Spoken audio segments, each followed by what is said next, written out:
இறையேசுவில் பிரியமான சகோதர சகோதரிகளே, நமது ஆண்டவர் இயேசு கிறிஸ்துவுடைய திருப்பெயரால் உங்களுக்கும் உங்கள் குடும்பத்தில் இருக்கிற அனைவருக்கும் அன்பும் சமாதானமும் மகிழ்ச்சியும் உண்டாவதாக. அன்புமிக்கவர்களே, ஜூலை மாதம் 3ஆம் தேதி தாயாம் திரு அவை இந்திய நாட்டினுடைய திருத்தூதராக அறிவிக்கப்பட்டிருக்கிற புனித தோமா அவர்களுடைய விழாவைத்தான் இன்றைக்கு கொண்டாடுகிறது. அன்புமிக்கவர்களே, எங்களுடைய சென்னை சலேசிய மாநிலத்தினுடைய பாதுகாவலராகவும் திருத்தூதர் புனித தோமாவை அறிவித்திருக்கிறார்கள். ஆகவே இந்த அருமையான தினத்துல தாய் திருநாடாம் இந்தியாவிற்காக ஜெபிக்க உங்களை அன்போடு அழைக்கின்றேன். இத்தனை ஆண்டுகள் கழித்தும் இன்னும் வேதகால பணி நடந்து கொண்டுதான் இருக்கிறது. கிறிஸ்தவர்களை துன்புறுத்துகிற, நேரடியாக துன்புறுத்துகிற, மறைமுகமாக துன்புறுத்துகிற, சட்டங்கள் வாயிலாக அச்சுறுத்துகிற வேலைகள் இன்றும் நடந்து கொண்டுதான் இருக்கின்றன. திருத்தூதர் தோமா இந்தியாவுக்கு வந்த கிபி 53 இன்று வரைக்கும் கத்தோலிக்க திரு அவை இந்திய திருநாட்டிற்கு செய்திருக்கிற சேவைகள் அளப்பரிய தன்மை மிக்கவர்களே. மருத்துவம், கல்வி என்கிற இந்த சமுதாயத்தினுடைய அடிப்படை கட்டமைப்புகளை உருவாக்கிய மாபெரும் இயக்கமாகத்தான் கத்தோலிக்க திரு அவை இத்தனை ஆண்டுகள் இருக்கின்றன. இருந்தாலும் நன்றியை மறந்த ஒரு சில பேர் அரசியல் ஆதாயத்திற்காகவும் அரசியல் காரணங்களுக்காகவும் கிறிஸ்தவர்களை இன்றும் துன்புறுத்தி கொண்டிருக்கிற ஒரு சூழல் இருக்கிறது.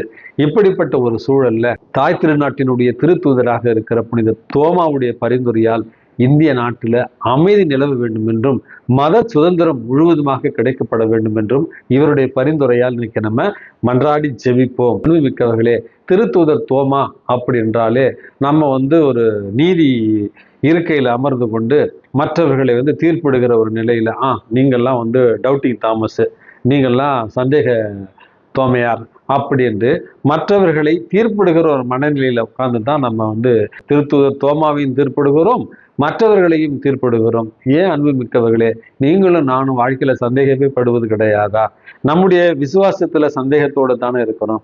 நம்முடைய அன்றாட வாழ்க்கையில நாம் வாழ்கிற நம்முடைய சகோதர சகோதரிகளோடு சந்தேகத்தோடு தானே வாழ்ந்து கொண்டு இருக்கிறோம். கணவன் மனைவியை சந்தேகிப்பதில்லையா? மனைவி கணவனை சந்தேகிப்பதில்லையா? பெற்றோர்கள் பிள்ளைகளை சந்தேகிப்பதில்லையா? பிள்ளைகள் பெற்றோரை சந்தேகிப்பதில்லையா? அல்லது பணி செய்கிற இடங்களில மேலாளராக இருப்பவர்கள் தனக்கு கீழே பணிபுரிபவர்களை சந்தேகிப்பதில்லையா?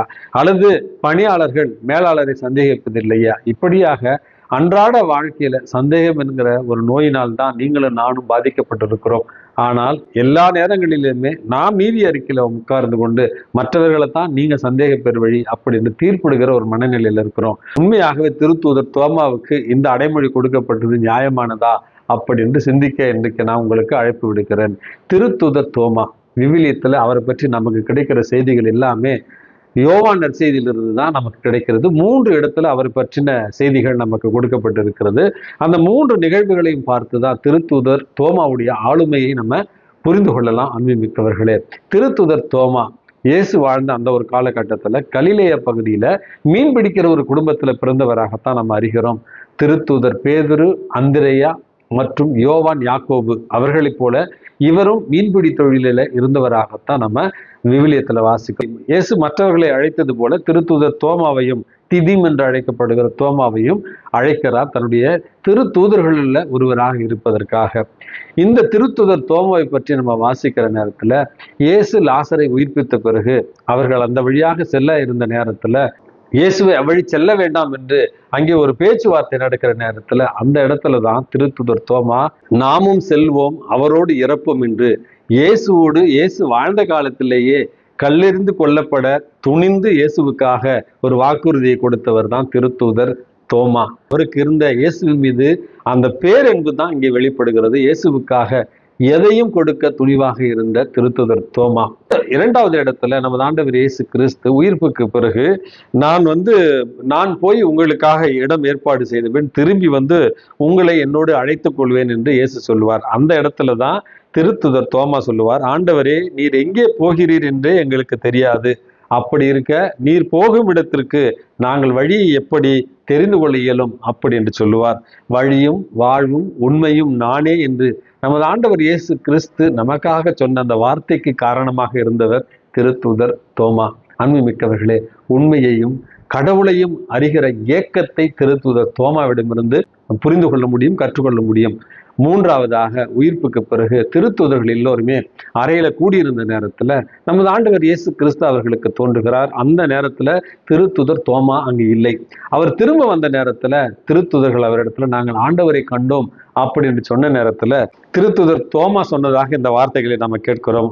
நான் அவருடைய கைகளில் ஆணிகளால் ஏற்பட்ட காயங்களில் என் விரலையும் அவருடைய விழாவில் ஏற்பட்ட காயத்தில் என்னுடைய கையை விட்டாலொழிய நான் நம்ப மாட்டேன் அப்படின்னு சொன்னதாகத்தான் விவிலியத்துல நம்ம வாசிக்கிறோம். அதற்கு பிறகு 8 நாள் கழித்து நமது ஆண்டவர் இயேசு கிறிஸ்து திருத்தூதர்களுக்கு தோன்றுகிறார். உங்களுக்கு அமைதி உரித்தாகுக அப்படி என்று சொல்லிவிட்டு திருத்தூதர் தோமாவை பார்த்து, தோமா, உம்முடைய விரலை என்னுடைய கையிலும் என்னுடைய விழாவிலும் விட்டுப்பார் அப்படி என்று அழைப்பு விடுக்கிறார்.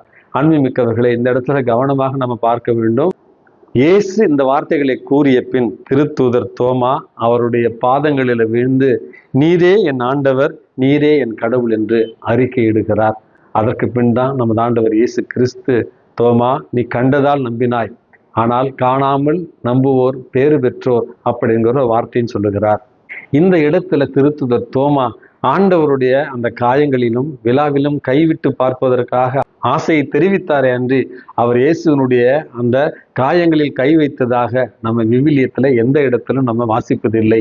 மாறாக இயேசுவை கண்டவுடனே, நீரே என் ஆண்டவர், நீரே என் கடவுள் என்று இன்றைக்கு நாம் நம்பிக்கை அறிக்கை விடுவதற்கு காரணமாக இருந்தவர் திருத்தூதர் தோமா என்று தான் நம்ம சொல்ல வேண்டும்.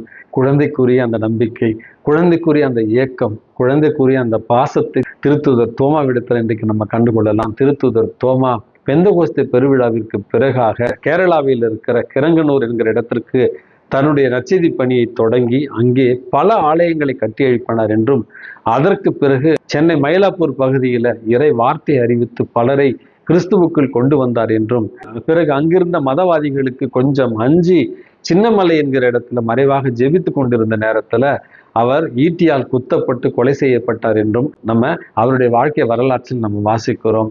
அன்புமிக்கவர்களே, திருத்தந்தை 6ஆம் பவுல் இவரை இந்திய நாட்டினுடைய பாதுகாவலராகவும் திருத்தூதராகவும் அறிவித்திருக்கிறார்.